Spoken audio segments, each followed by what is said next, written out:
everyone, my name is Naomi and last year my husband Boris was diagnosed with motor neurone disease.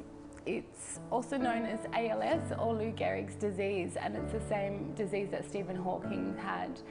So you probably know it's characterised by a progressive loss of motor function, and really all that's left is eye movement at the end. It's almost impossible to describe the sheer terror and heartbreak and tragedy of watching your life partner deal with this, a progressive loss of movement, and not being able to do simple things like have a coffee or drive a car or hug his wife, but also for him to have to grapple with his own mortality has been something that's been incredibly challenging. And we are a big family, 5 boys ranging from 26 to 8, so it's a collective grief for us.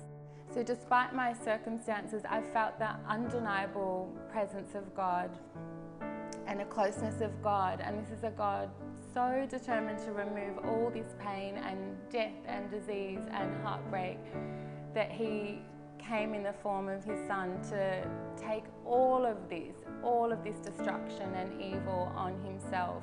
Not just my situation, but everything that has been and will be, and also all of that spiritual pain plus God's judgment on top of that, so that we might live forever with Him. So even so, that question of why comes up, I grapple with it. Why, God? I've been faithful, I've never disobeyed, or I probably have, but I've been someone that has always been in church and always put God first in my marriage, even though that has also caused conflict. And I've recently realised that the answer to that question is irrelevant. My trust and my faith is more complete if I don't know His reasons for this, and I just surrender to that and believe that He is sovereign.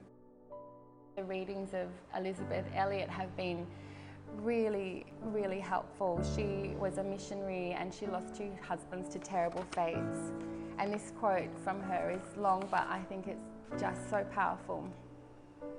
Our vision is so limited, we can hardly imagine a God, a love that does not show itself in protection from suffering.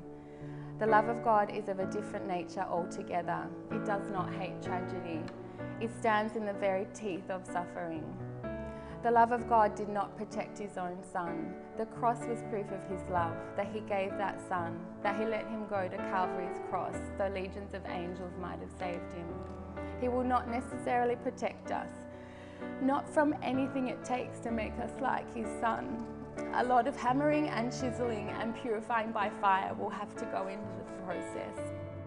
So even though it feels that the fire might destroy me and every day an ocean of grief threatens to overwhelm me, I'm clinging to 2 truths.